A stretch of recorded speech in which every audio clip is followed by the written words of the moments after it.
Hello everyone, आज हम लोग पढ़ने वाले हैं प्रोसेस ऑफ कम्युनिकेशन।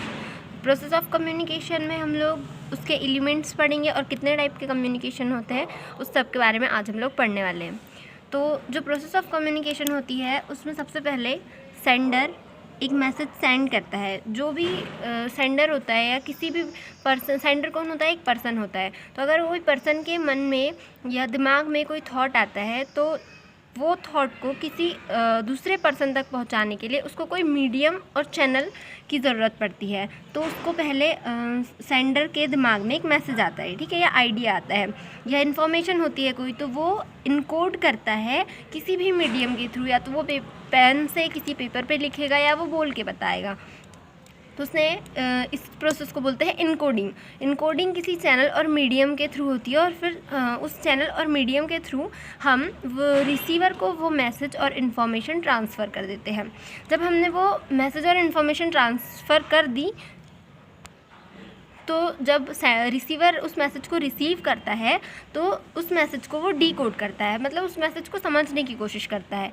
समझने के बाद उसके माइंड में जो भी थॉट्स आते हैं उस मैसेज के बारे में, जो सेंडर ने सेंड किए थे, जो मैसेज सेंड किया था, जो भी थॉट्स आते हैं तो उसे हम फीडबैक कहते हैं। और फीडबैक कम्युनिकेशन प्रोसेस में सबसे इम्पॉर्टेंट एलिमेंट होता है। विदाउट फीडबैक कम्युनिकेशन प्रोसेस मतलब कंप्लीट नहीं हो पाती। अगर रिसीवर के थ्रू सेंडर को फीडबैक नहीं मिलेगा, उसके थॉट का, आइडिया का, जो भी उसने इन्फॉर्मेशन ट्रांसफ़र की है उसको अगर फीडबैक नहीं मिलता है तो सेंडर समझ नहीं पाएगा कि उसने जो भेजा था वो रिसीवर को समझ में आया या नहीं। इसीलिए फीडबैक बहुत इंपॉर्टेंट प्रोसेस है।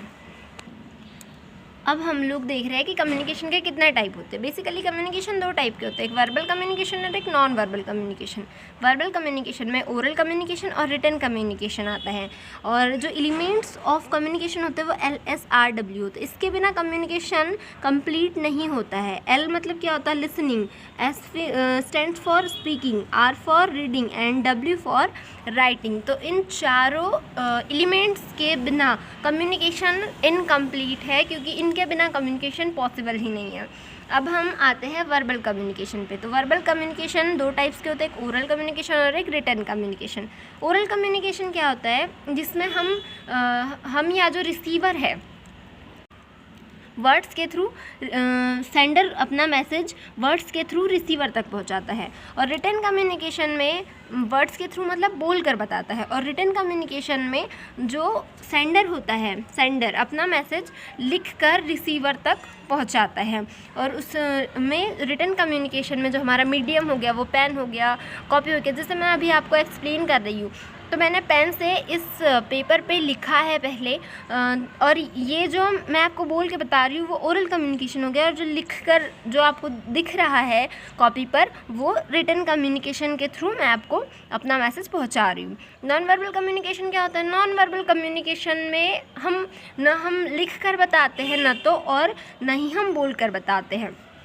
नॉन वर्बल कम्युनिकेशन में जो सेंडर होता है वो अपने posture, gesture, body language, eye contact, इसके थ्रू सामने वाले तक अपना मैसेज पहुंचाता है। ये होता है हमारा नॉन वर्बल कम्युनिकेशन।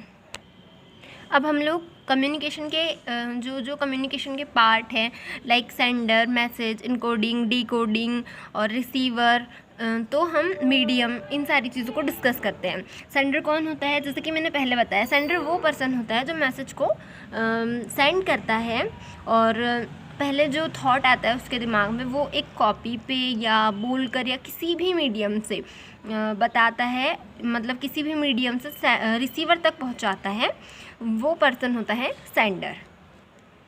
और मैसेज क्या होता है? मैसेज वो सब्जेक्ट, वो आइडिया, वो इन्फॉर्मेशन होता है जो कि सेंडर के दिमाग में आता है, जो वो इन्फॉर्मेशन जो वो रिसीवर को भेजना चाहता है। इनकोडिंग, जैसे कि हमने कम्युनिकेशन के प्रोसेस में बताया कि इनकोडिंग वर्ड्स, सिम्बॉल्स, गेस्चर, मतलब कुछ भी हो सकता है जो मैसेज को वो वर्ड्स या सिम्बॉल्स या कोई भी मीडियम के थ्रू कन्वर्ट कर रहा है मैसेज में। अगर किसी भी मीडियम के थ्रू वो अपने आइडिया को, अपने थॉट को मैसेज में कन्वर्ट कर रहा है, उसको हम इनकोडिंग कहते हैं। अब मीडियम क्या होता है? तो मीडियम वो चैनल हो सकता है जिसके थ्रू वो मैसेज ट्रांसफ़र कर रहा है। सेंडर जो अपना मैसेज ट्रांसफ़र कर रहा है, अब वो बहुत सारे फॉर्म्स हो सकते हैं, जैसे इंटरनेट के थ्रू, या लेटर लिख के बता रहा है, या कॉल करके बता रहा है, या फ़ेस टू फेस बात कर रहा है। तो ये मीडियम्स हो सकते हैं जिसके थ्रू अपना मैसेज सेंडर ट्रांसफ़र कर रहा है। अब डीकोडिंग क्या होती है? तो डीकोडिंग सेंडर रिसीवर को मैसेज सेंड करता है, और रिसीवर उसको पढ़ने के बाद या सुनने के बाद, या जिस भी मीडियम के थ्रू सेंडर ने मैसेज सेंड किया है, रिसीवर जब उसको उस मैसेज को रिसीव करता है, तो जो वो समझता है या उस मैसेज को समझने की कोशिश करता है, उसको कहते हैं हम डीकोडिंग। रिसीवर वो पर्सन होता है जिसके लिए सेंडर मैसेज लिखता है, या जिसके लिए जो थॉट सेंडर के मन में आता है वो सेंड करता है, ट्रांसमिट करता है, वो पर्सन होता है रिसीवर। और फीडबैक क्या होता है? फीडबैक, जैसे कि हमने बताया था कि फीडबैक सबसे इम्पॉर्टेंट पार्ट है कम्युनिकेशन प्रोसेस का। Without feedback communication is incomplete, क्योंकि फीडबैक से ही सेंडर को पता चलता है कि रिसीवर के मन में उस थॉट को लेकर वो शेयर करना चाहता है, क्या फीडबैक देना चाहता है। तो इसीलिए फीडबैक बहुत इम्पॉर्टेंट है, और अगर जो रिसीवर है वो सेंडर को फीडबैक नहीं देगा तो सेंडर फिर उस बारे में सोच नहीं पाएगा। फीडबैक क्या होता है कि जब रिसीवर सेंडर को एक मैसेज सेंड करता है, सेंडर का मैसेज रिसीव करने के बाद जब वो रिटर्न उसको मैसेज सेंड करता है, उस मैसेज को पढ़ के या गेन करके या जो भी, तो उसको हम फीडबैक कहते हैं। और अगर फीडबैक नहीं मिलेगा तो एक कंटिन्यूस प्रोसेस नहीं चलेगी। इसीलिए फीडबैक इम्पॉर्टेंट है, क्योंकि जब रिसीवर सेंडर को फीडबैक देगा तो फिर से सेंडर कोई मैसेज ट्रांसमिट करेगा रिसीवर तक, फिर फीडबैक देगा, तो ये प्रोसेस कंटिन्यूस चलते रहती है। अगर फीडबैक नहीं रहेगा, फीडबैक नहीं मिलेगा सेंडर को, तो प्रोसेस चलेगी नहीं, कंटिन्यूस नहीं रहेगी। इसीलिए फीडबैक बहुत इम्पॉर्टेंट है।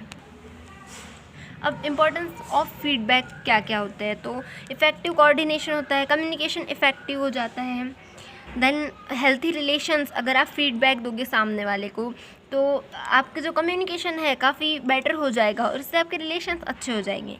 अंडरस्टैंडिंग मतलब बेटर अंडरस्टैंडिंग, मतलब आपको सामने वाले की बात समझने में आसानी होगी, सामने वाले की बात अच्छे से समझ आएगी। To exchange idea and opinion, आप फीडबैक से अपने आइडिया और ओपिनियन शेयर कर सकते हो। जैसे सामने वाले ने आपको कोई आइडिया दिया, मतलब कोई थॉट रखा आपके सामने, और आपके दिमाग में उसको लेकर कोई अच्छा सा आइडिया आ रहा है, तो आप अगर फीडबैक देते हो उसको, तो आप अपना आइडिया, अपने थॉट्स शेयर कर सकते हो सामने वाले व्यक्ति के साथ।